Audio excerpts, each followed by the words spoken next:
Support for this show, Politics Done Right, comes from politicsdoneright.com, publishers of How to Make America Utopia, Take Away the Economy from Those Who Rigged It, As I See It, Class Warfare, The Only Resort to Right-Wing Doom, It's Worth It, How to Talk to Your Right-Wing Relatives, Friends, and Neighbors, and other books written by Egberto, Willies. Welcome to Politics Done Right. My name is Egberto, Willies, your host. Good morning, Houston. Good morning, Harris County. Good morning to the great state of Texas. Of course, good morning to the United States of America. Good morning to the entire world receiving our signals via the magic of El Internet, formerly known as the ARPANET, created by whom? We, the people, owned now by, for all practical purposes, the billionaires, something that we must do something about, and we must get busy doing it. You know, I have sort of a change of position on one of, with regards to the I don't know if I'm going to call it a change in position or a clarification based on practicality and pragmatism. Anyway, without further ado, let's move on to the geniuses, los genios en el estudio, the geniuses in the studio. We're talking about, of course, el señor Jacques Van Bever and Mayana. Good morning, Mayana. How are you? I'm good. How you doing, Jack? I'm good. How are you, Egberto? I am doing fine, my brother. How are you feeling with that sort of injury you went through over the weekend? Well, it's all healing real well. I'm just still a little sore on one side and a little off my game because when the wind blows from the north like that, like it's been all gusty, I think it stirs up an allergen. So I'm just kind of been off. I know the running on 6 instead of 8 cylinders. Well, you know what? At least you're running, dude. At least you're running. Yeah. Anyway, talk to me. All right. I'm going to do your headlines today. All right. We'll reboot here. All right.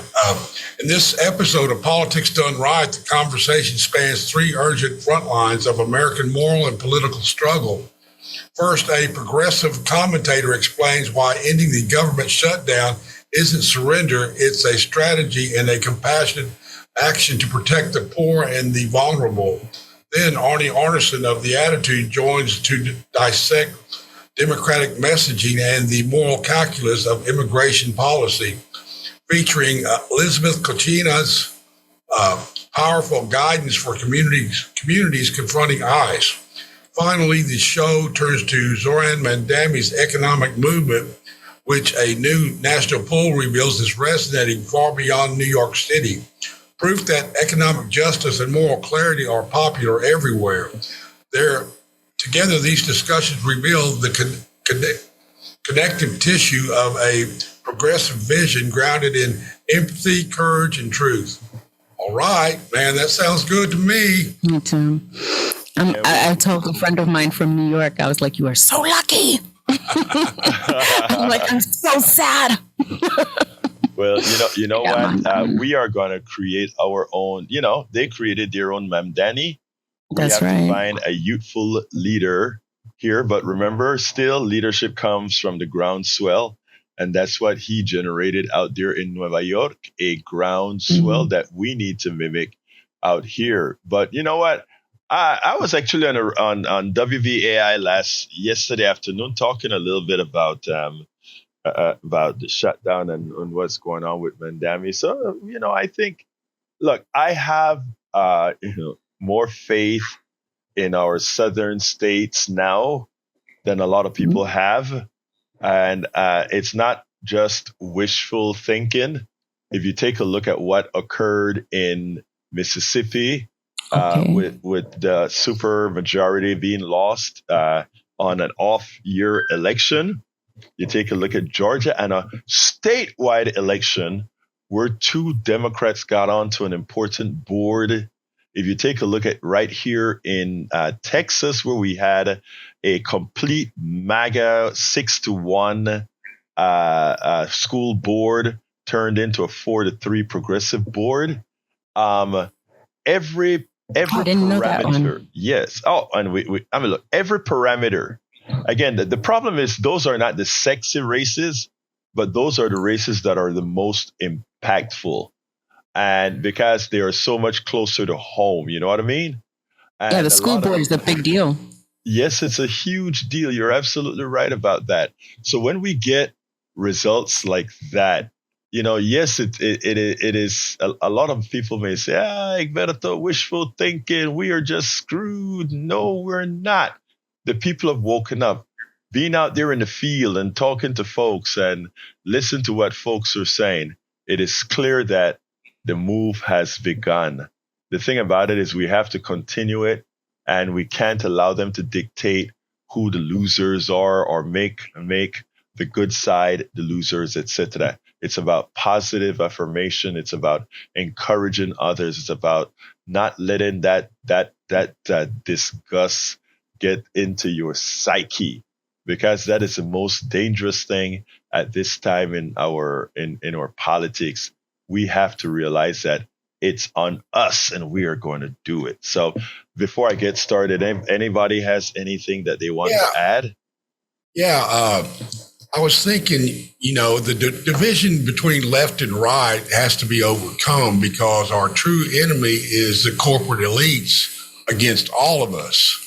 Yes. So, MAGA and progressives uniting would be a very good deal to beat back this fascism we're seeing. Right. Let me tell you, and the first thing that comes about again is meeting people, Jack, where they are.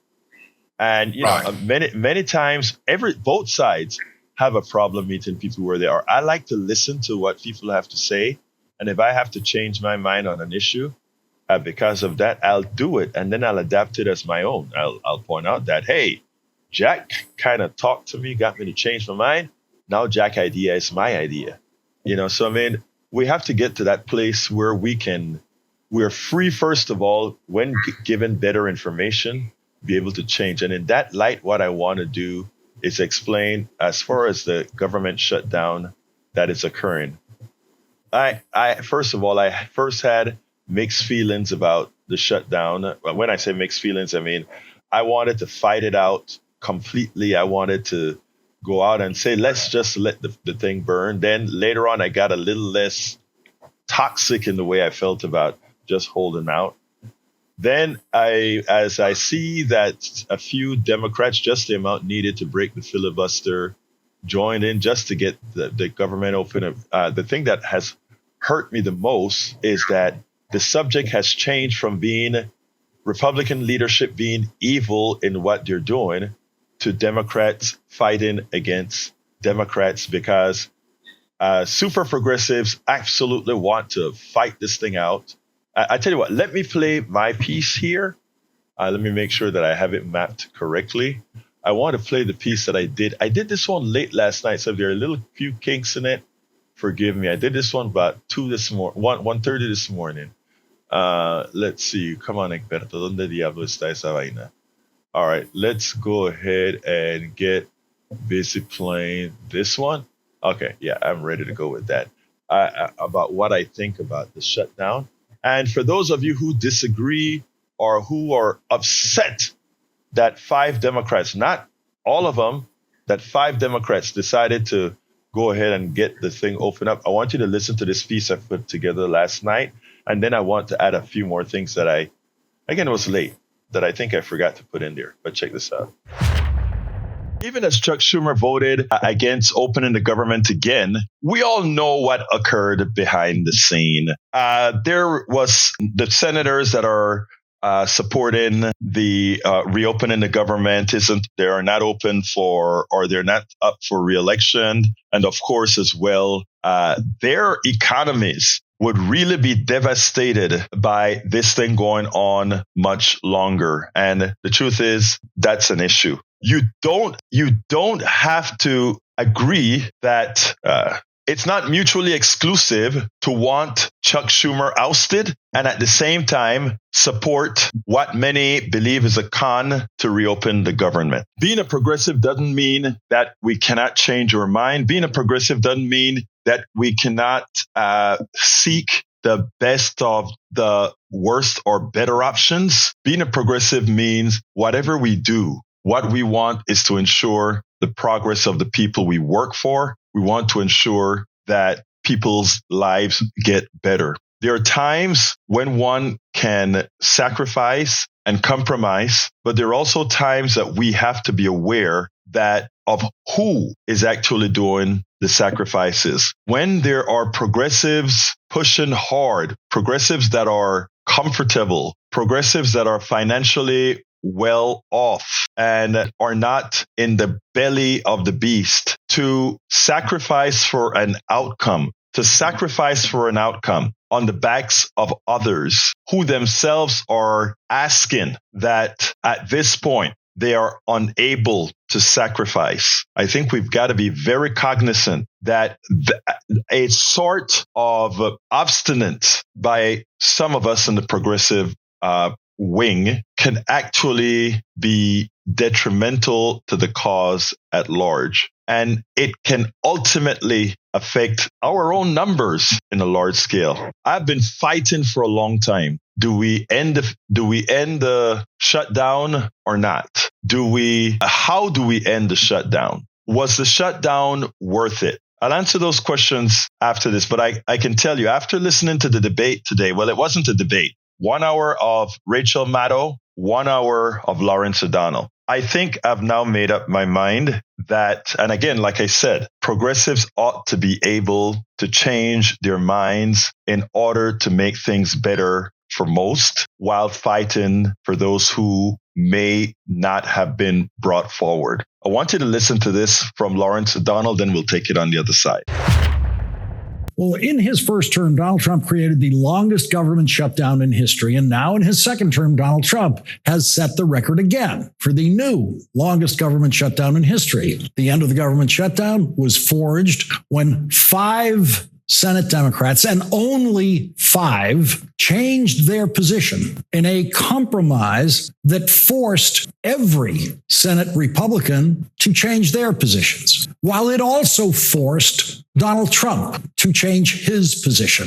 And it has forced every Republican member of the House of Representatives to now change their positions. So this is 5 Democrats who changed their position, and 53 Republican senators, 217 Republican House members, and 1 Republican president, a total of 271 Republicans who changed their positions and are now supporting a version of a budget bill that they said they would never support. And 5 Democrats who changed their position to vote for that same bill, which was proposed by those 5 Democrats. So who caved here? What does caved mean? But this being Washington, the 5 changed votes on the Democratic side versus the 271 Republicans changing their position is being generally reported as the Democrats, meaning all of them, the Democrats abandoning their position, the Democrats caving, the Democrats losing the shutdown. Now, if we want to use the word cave in place of the word compromise, 271 Republicans, including Donald Trump, caved to just 5 Democrats.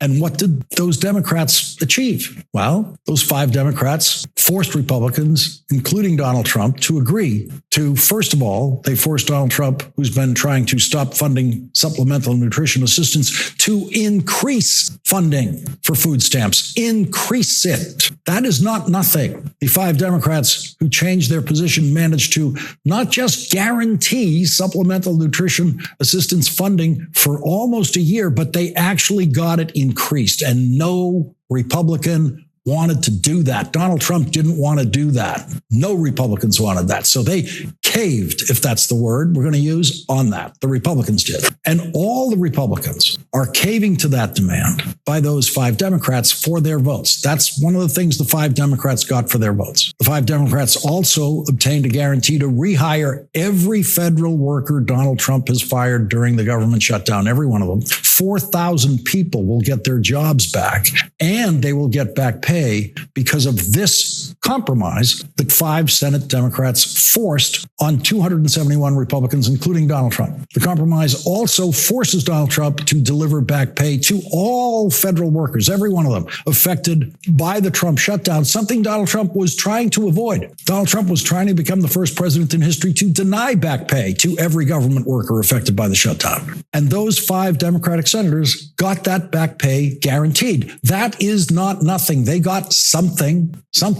They didn't get what they wanted. They didn't get everything. They didn't get the big thing. They got something. It should not be surprising that one of the 5 senators in this compromise is Tim Kaine of Virginia, where he represents one of the states with the most federal government workers per capita working in and around Washington, D.C. It should also not be surprising that both of the Democratic senators from Nevada joined the compromise that will avoid the airport nightmares that were looming in America for Thanksgiving and Christmas if the shutdown continues. Las Vegas, Nevada is completely dependent on reliable air traffic into Las Vegas to feed the local economy, the biggest economy in Nevada. Las Vegas has other problems now with Canadians boycotting tourism in America, but the airport nightmare was something that Nevada's Democratic senators decided after 40 days they simply could not abide. For people in government who care about how the government works and how the country runs, which does not include Donald Trump, people who care about that, including our air traffic control system, for them, government shutdowns are actually painful every day. They're not a stunt. They're not a tactic. They're not a strategic tactic. They are painful. Government shutdowns are full of pressure every day for people who care about this government actually running and running well.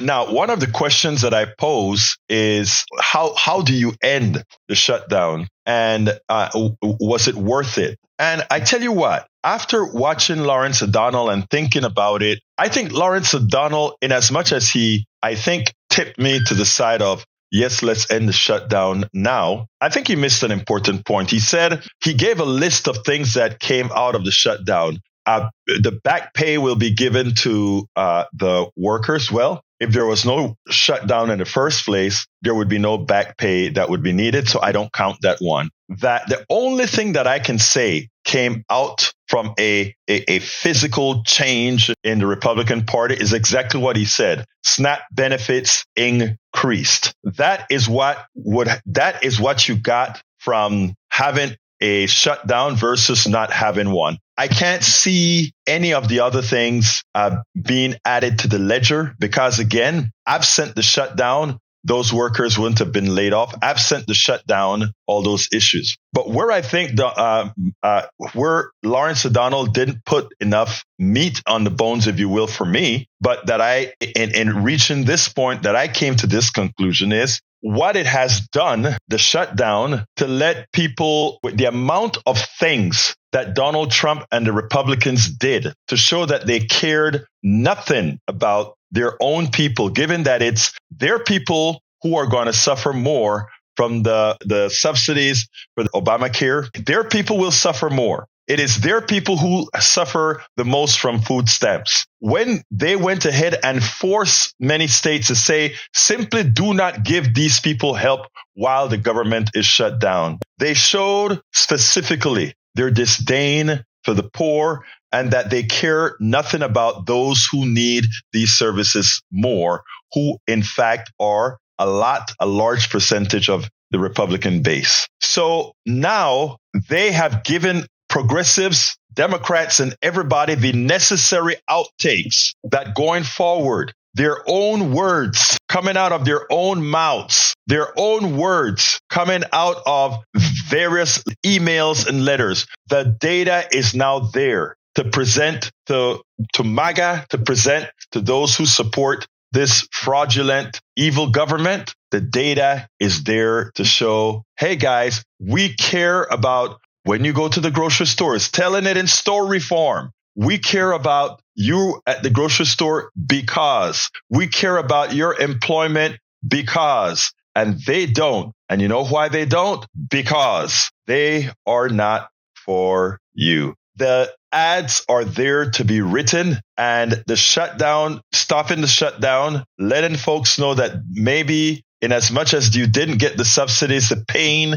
will be short-lived for 1 year. Some of you won't make it through that year, but remember whose fault is that? And we are going to now work, if elected, to ensure, to correct the evil done on you by the previous regime. So the two purposes of the shutdown. one, yes, there was more money given for SNAP. And two, we don't have to ask anymore whether Republicans support the poor and the middle class, MAGA and Republicans. They have told us in no uncertain terms that they care nothing about any of you who are poor, who are having a hard time. And if you decide to continue to support those who harm your children, those who harm your relatives, then it's on you.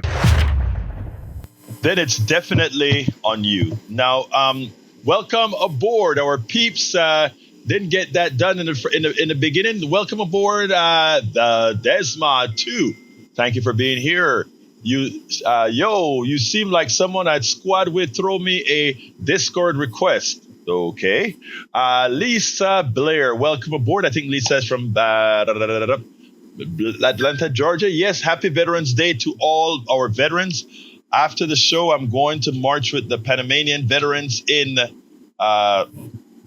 downtown Houston. So I'll be down there marchando, celebrating Veterans Day and all those Latin Americans that also fought for the United States of America to maintain the freedom we have. Harry Denson, buenos dias. How you doing, Harry, from Missouri City, Texas? Udi Deemer from Deer Park. How you doing, Udi? Welcome aboard. Lita Beercat from Austin, Texas. Let's continue here. We have in the house, Lynette. ¿Cómo estás, Lynette? Welcome to be here. Shanti Khan, Roberto McLemore, Suzanne English, Agave, Meme Sir Christopher Eaton, John A., Juan Scotch, I think that's how it's said. Jane B. in North Carolina. Welcome aboard. Hey, Glenn Ryan, how you doing, my brother? Coffee, let me know when. Let's see, we got Beth Andrews, welcome aboard. Cheryl Barnett, welcome aboard. LBW, La Profesora, teachers, the people that hold the dearest part in my heart for moving knowledge forward. They are the most important resource in this country, bar none. Let's see, continuing, we have para ver, quién más que no es reconocido. John A., how you doing, John? John says, I agree, Egberto. It's difficult to think about. On one hand, it feels like a cave. On the other hand, so many people have missed 3 checks. But it's not only the checks, it's about so much. Look, the 3 checks that they've missed, and these are the things that we have to understand from economics, right? And what you just said is important, John, because they would have spent at coffee shops, grocery stores, and all these areas with that check that they've had. All the businesses that they would have supported, the millions of people that are waiting that they would have supported, those businesses themselves had a decline in their services, and that permeates itself throughout the entire economy. And the problem is, while they're going to get their checks back, those small businesses, those mom and pop stores, they are not going to ever recover that loss that they've gotten. Look, we understand sacrifices, but for progressives who are stead strong, and I have to blame myself at times being that way as well. I think being able to change your mind is important.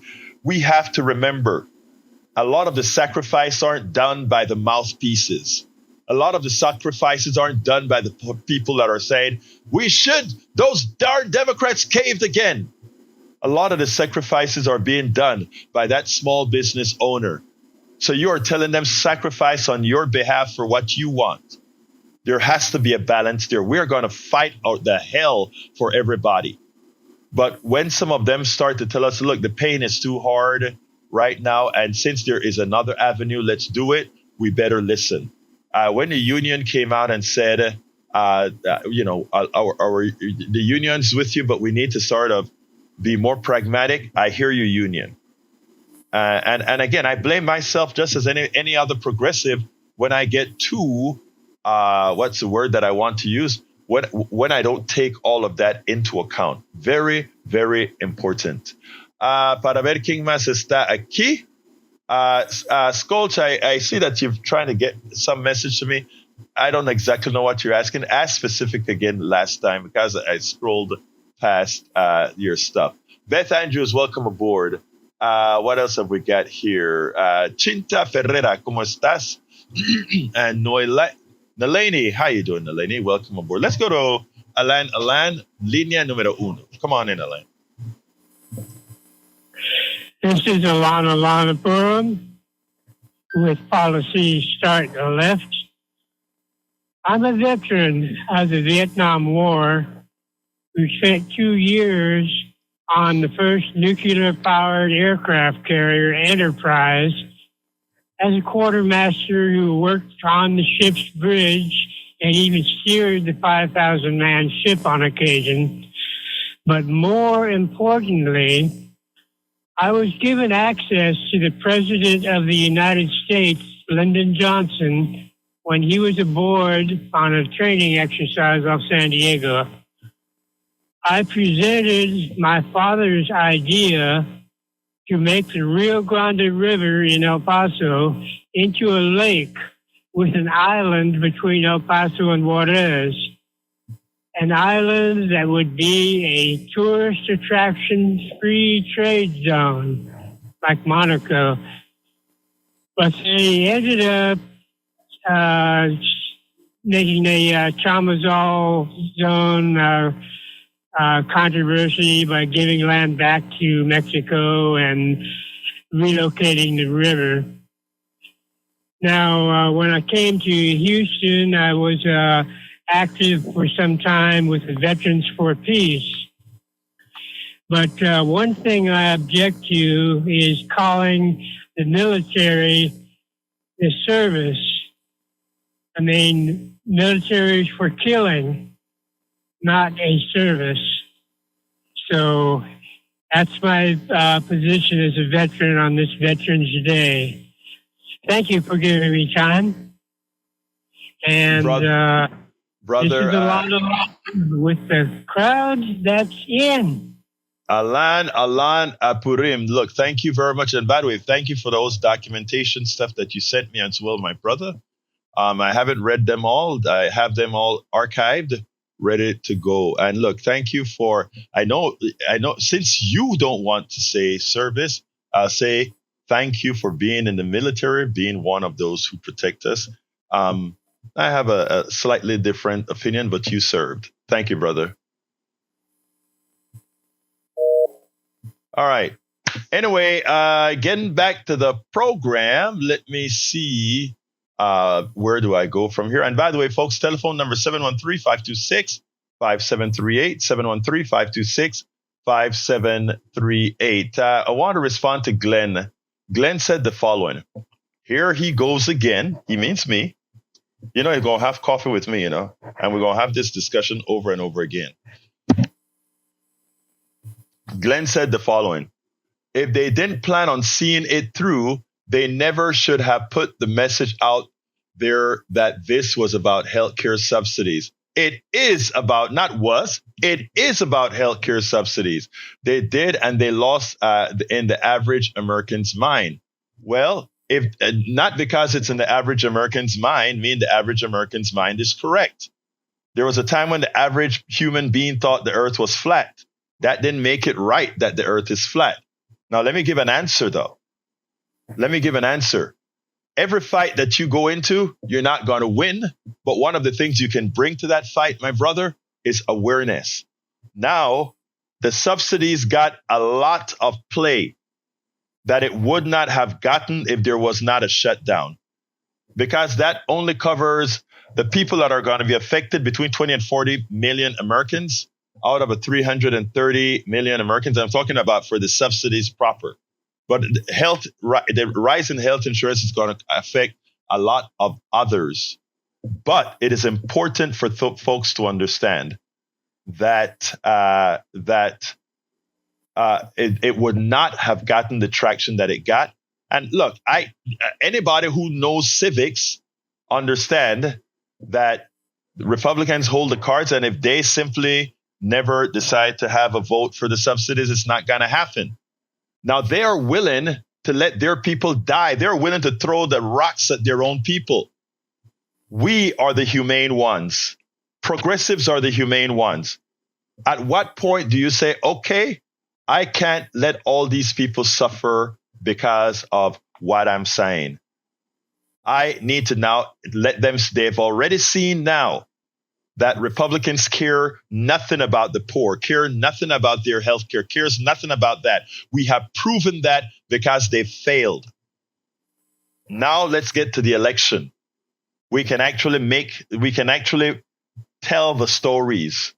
It's not an imaginary story. The shutdown allowed the story not to be imaginary. There was a reason for the shutdown, and the shutdown had value. And anybody who thinks it's a cave, brother Lawrence O'Donnell was absolutely correct. It was not a cave. And when you take a look at by the numbers, Mr. Lawrence is absolutely correct. More people changed to get more people that were not Democrats changed to get that shutdown closed. All right, somebody that hadn't called before, Juan, come on in. Oh. Yeah, you're on, Juan. Mm-hmm. I'm trying to take out the trash. No, but I just noticed that your comment sections are locked down. I don't know what your opinion was on that, but in my opinion, if people can't post like what you post and stuff, it can be a turnoff to some people who are trying to like communicate. Well, let me just say this, my brother. People can come to our lives and comment at will. They can call on the phone and speak to us. They can email, etc. But when it comes to the newsletter itself on certain items, we have perks for people who decide to invest in truth telling. That's what it's all about, my brother. So, I mean, that's all. And for those who it turns off, huh? What's that, sir? No, I get that part. I'm just saying that most of them were locked down. Okay. And again, like I said, there are a lot of ways to access us. We just have to have perks for the people who invest in truth telling. And, there are quite a few people that you see in the chat. I'm in the morning. I can't really talk about stuff right now. I'm trying to check out the trash. All right. Have a good one, my brother. Let's go to Jimmy. Come on in, Jimmy. Hey, Bertram, I'm really glad you played Lawrence O'Donnell's bit this morning. That he really had information that I did not know about.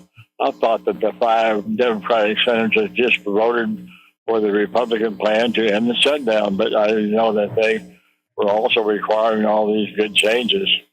So that was good news. Incidentally, Lawrence O'Donnell is on MSNBC along with Rachel Maddow in the morning. They have Morning Joe. I urge your liberal listeners to listen more to MSNBC. And in the evening, they have Rachel Maddow and Lawrence O'Donnell. So they're giving good news. Well, I would go a step further and just not have shutdowns ever again. Just allow the federal debt to go up, and we'd have to pay the interest, but otherwise it doesn't really hurt us.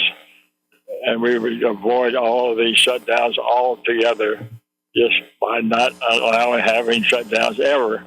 The debt would go up, but we would avoid these very, very damaging shutdowns. Let me ask you a question. Let me just say this, Jimmy, and I hope you heard when I said this, right? Because most people aren't like you are, or myself, or even Brother Glenn, the people that are listening here, they are not immersed into politics. So they are not triggered until something happens, right? In other words, had there not been a shutdown, and we know that 20 million people are going to lose their subsidies, which are going to put their health insurance out of reach. That would have been a one-day story and gone forever, and those 20 million people would suffer in silence. By the way, when those 20 million people lose their health insurance or so, it affects not just the people receiving subsidies. It affects all of us, because insurance, no matter what they tell you, is one huge pool. And since these are the same insurance companies, when they get less revenue from subsidies, they'll make it up on you. That's just how it works. So here's what I'm saying, Brother Jimmy. I'm saying that absent the shutdown, that would have been a blip, and it would not have made such a gigantic campaign issue that it needs to be in 2026. Now it's one of the major issues in 2026 because people understand now exactly what's happening. So it gave us the ability to tell the story and I hate to say it this way, to tell the story from the pain that many had to suffer during this shutdown. And the people that suffered, the people that are flying all around the country, people, they when they are flying and they miss their plane, why am I missing my plane? That gave an opportunity to say this had to do with healthcare.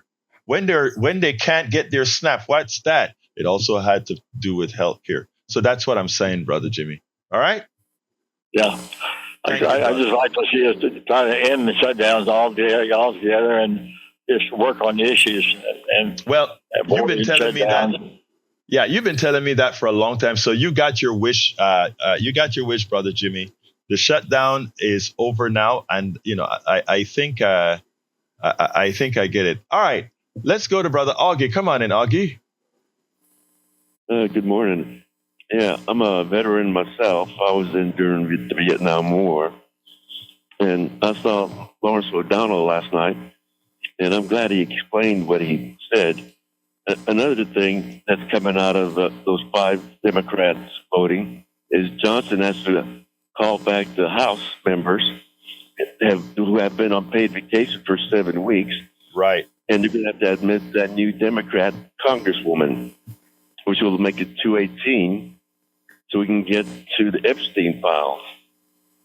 And also, Trump was saying something about robber insurance companies that are robbing American people. He wants to give the money to the people instead of the insurance companies. But the insurance companies is something that the Republicans created.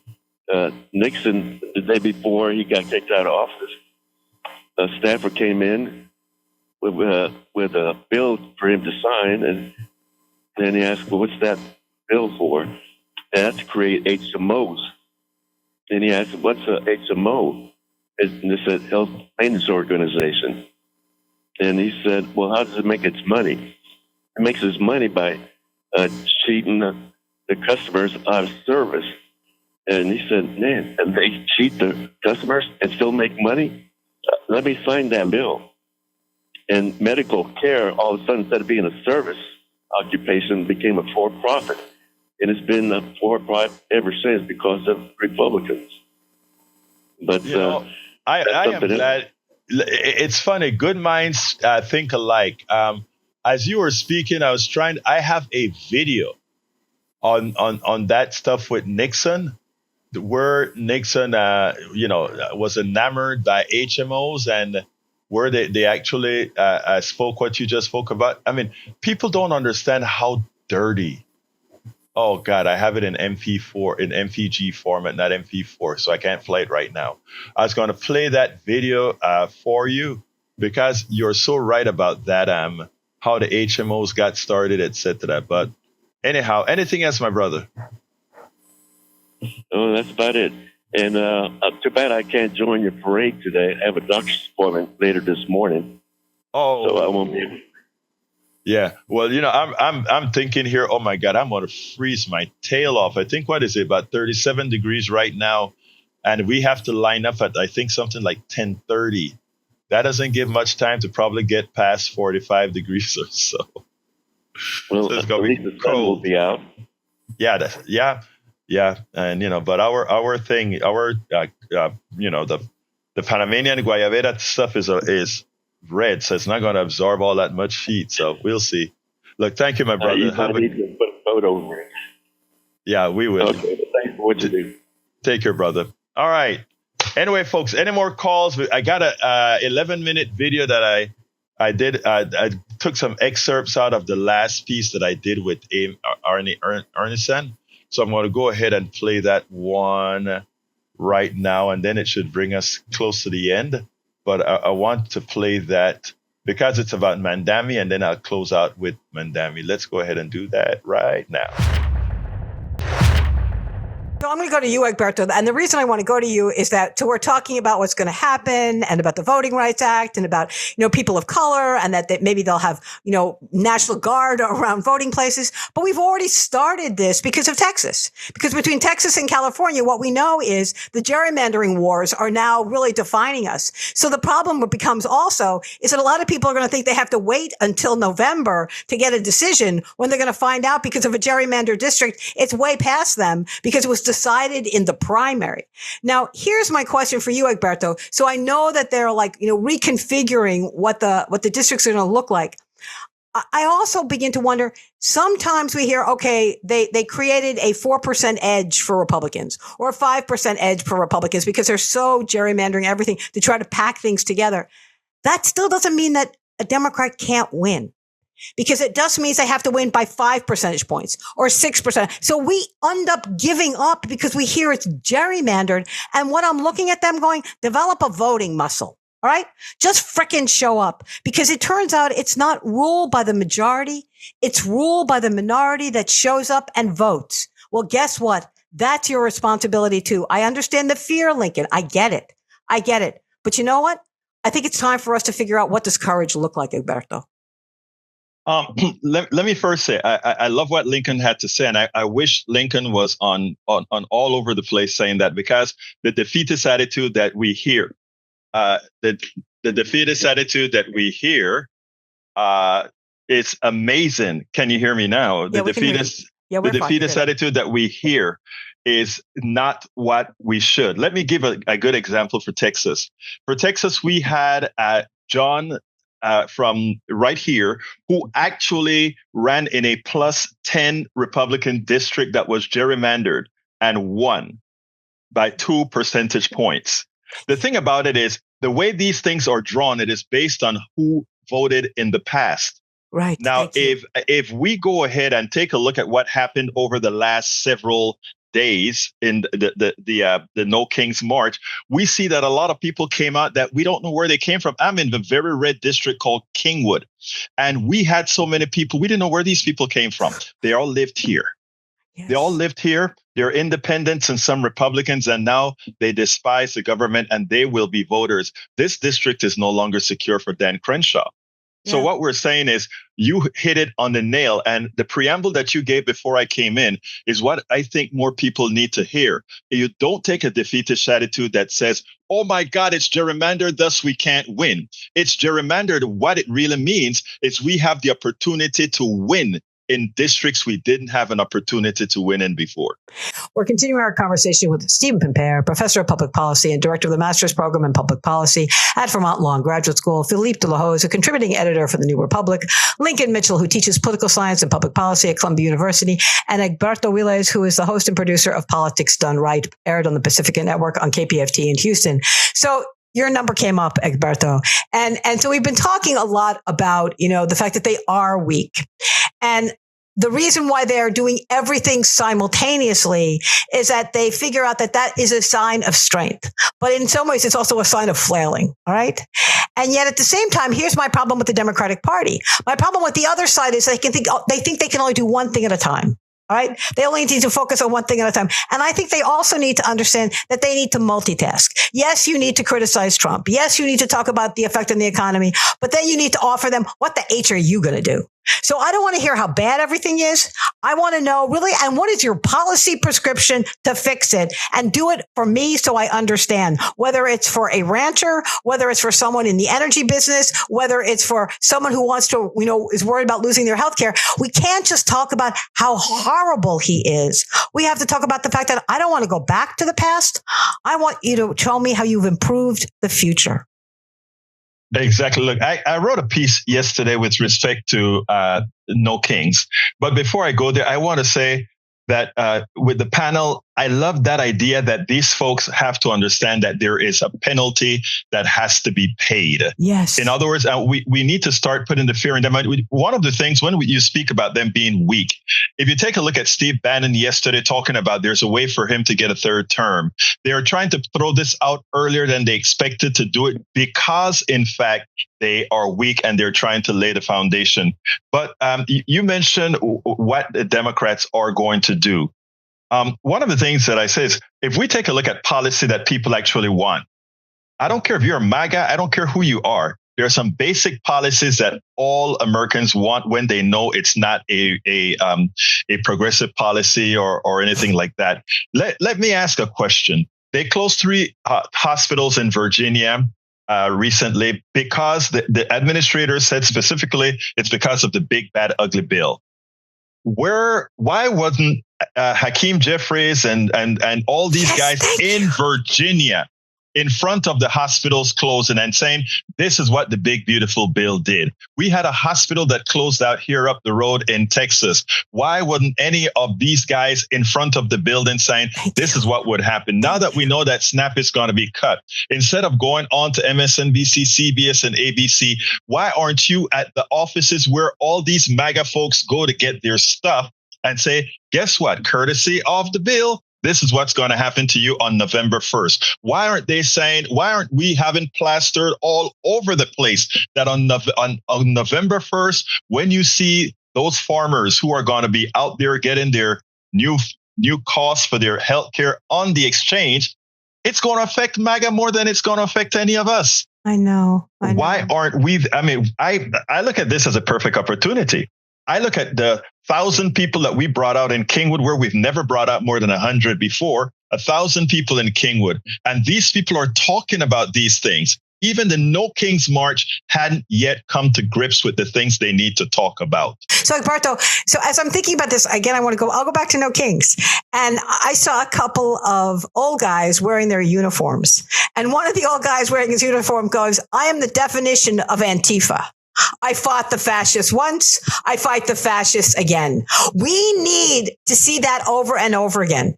We need to see those veterans because we still value. And I look at my 2 uncles who died in World War II, my husband in Vietnam. I mean, I just look at all these things and I'm thinking we even need to take the words back, because what Antifa means, it isn't a group. It is people that believe that fascism needs to be defeated. And let me introduce you to my grandfather and my father, because that's exactly what they did. So they take words away. They take definitions away. They turn dissent into violence. I mean, look what they're doing. But I think that really then almost becomes an imperative for us to not only own the words, and to some extent, as you pointed out, Lincoln, look what Zoran is owning. He goes, sure, call me a democratic socialist. I mean, I think you're probably right. Zoran and Arnie are very, very similar. Was I a democratic socialist? Who knew what I was? But did I believe in free childcare? Did I like free buses? Yeah, I like that too. So it's interesting to me, Egberto, that they know how to use the words and we don't know how to own them. Well, let me first say that you used the words earlier. When you brought out 51,000 people, I could immediately tie that to 51,000 people dying because of policy. According to Lincoln, which is quite accurate, it's actually quite a bit more than that. And then you tie that into where we're trying to promote things. War in the streets of America for crime that isn't near the amount of crime you're committing with your policies, right? If we go ahead and add up policy debts and then crime debts that are generally localized, etc., we don't know we have not successfully made the point. That I can cut that little segment that you just did with the policy debt 51s, plastered all over the place. And most Americans would be like, I can't believe that is happening. I can't believe that is happening.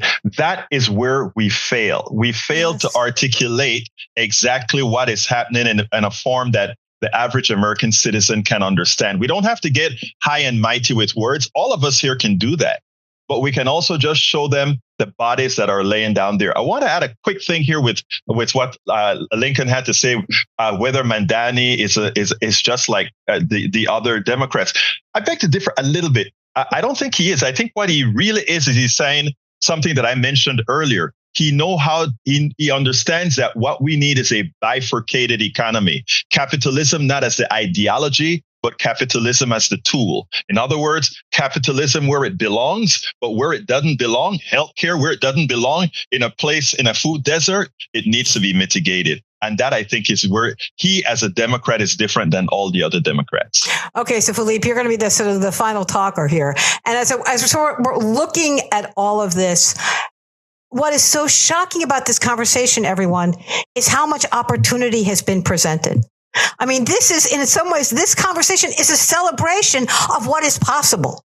Is a celebration of where we can go. Is what he is doing. I mean, when I can call a Texas rancher and say, so honey, let me take you out for lunch because I think we have something in common. But guess what the Texas rancher has in common? It's not just the tariffs. It's not just what he wants to do with bringing, importing beef. It's what he's doing to the cost of everything that they need to do to feed their damn cows. Okay. And what he's doing to the fact that they can't afford their health insurance and what he's doing to the cost of their electricity because they still have to support their farm. And so by the time you sit down with them, and here's the point, what am I saying, Philippe? You have to be with them.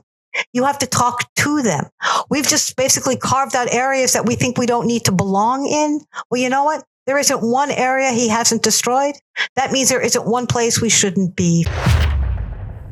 I love that last statement that she made. And I think all of us need to look into that. There's not an area that he has not destroyed, which means we need to be everywhere. I was going to cut that little piece out and put it as a little soundbite on TikTok, Instagram, Telegram, and all the other places. That last sentence that she gave there, I thought was spot on. Anyway, folks, last item to talk about. Mamdani, right now, the spin from the Democratic establishment is to try to isolate Mamdani. That's a special situation in New York. New York is a pretty blue area, et cetera, et cetera, et cetera. That's the lie. Any establishment Democrat that you hear that out of is one that needs to be primaried. And let me explain. If you take a look at the demographics on how Mamdani did what he did, right, is that he expanded the base. He brought people to vote that weren't voters before, and he went and he spoke and met people where they were. So this Muslim, this democratic socialist Muslim, had conservative Jews support. He had black support. He had Latino support.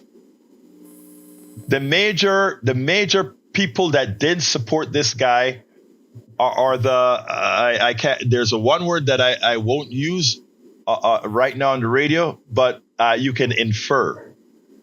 When you are in a 3-person race, you're in a 3-person race, and you clear, and by the way, and you have billionaires lying about you, instilling fear in people, socialist, socialist, socialist, as if the capitalist ideology has done anything for most.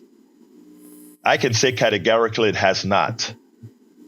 But I have already said what I think capitalism should be, a tool on the side for those who want to endure in their rugged individualism and all that kind of stuff. Be my guest.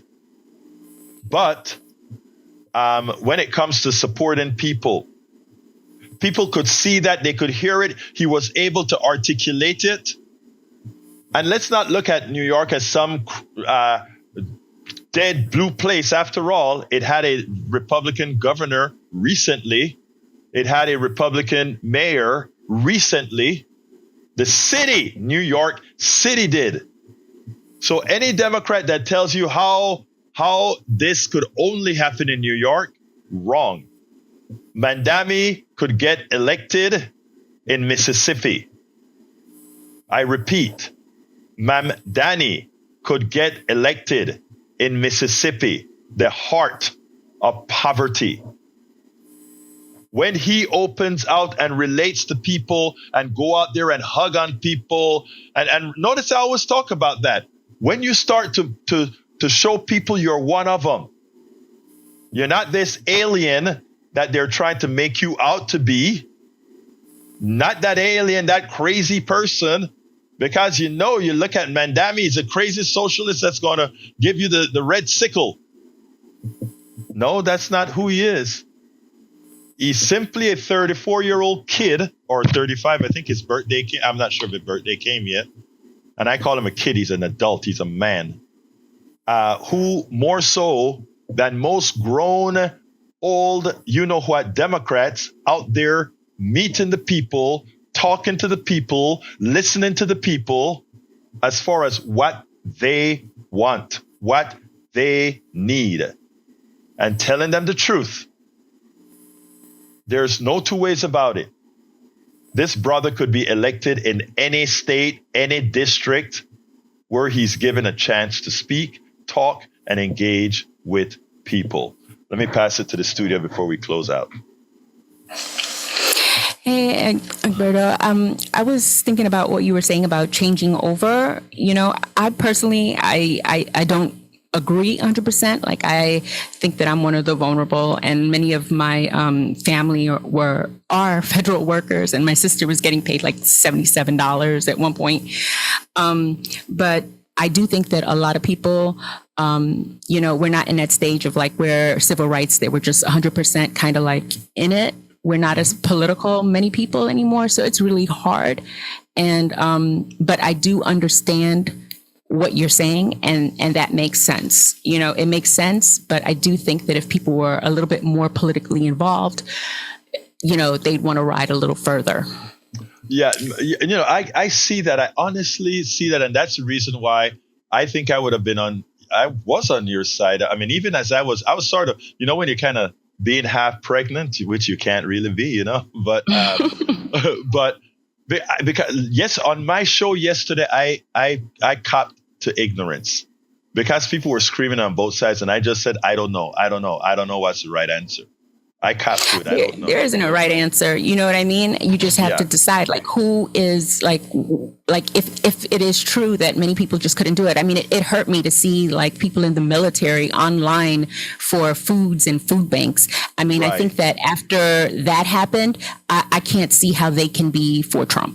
Honestly, right? I don't get it. I agree with you. But let me tell you one other thing, Mayana. My thing is, you and I are still going to have breakfast. You and I are going to still, you know, have a cup of coffee or whatever. When I take a strong stance on keeping this stuff up, right, I have to remember that I'm doing it on the backs of those who are actually feeling the pain. For those who are getting snapped and that have it no more. For me to say, I am fine. It's okay for you to suffer because I want to be right. You know, I just have to try to mitigate all those things. You know what I mean? No, absolutely. But I'll say I'm one of the vulnerable, and, you know, I have some family that is as well. And not everybody wanted to ride, but some did. Right. You know? There you go. I got you. Anyway, Jack, you got anything to say? No, I think Mayana said it all. All right. All right, guys. Thank you very much for that. Anyway, folks, got to get out of here. Remember, the rest of the program is at politicsdoneright.com/newsletter.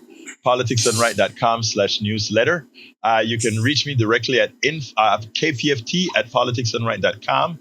kpft@politicsdoneright.com. You know, I love you all. Absolutely every one of you. My name is Egberto Willies. This is Politics Done Right. And you guys know how I end this baby. I am what? Out. Support for this show, Politics Done Right, comes from politicsdoneright.com, publishers of How to Make America Utopia, Take Away the Economy from Those Who Rigged It. As I See It, Class Warfare, The Only Resort to Right-Wing Doom. It's Worth It, How to Talk to Your Right-Wing Relatives, Friends, and Neighbors, and other books written by Egberto Willies.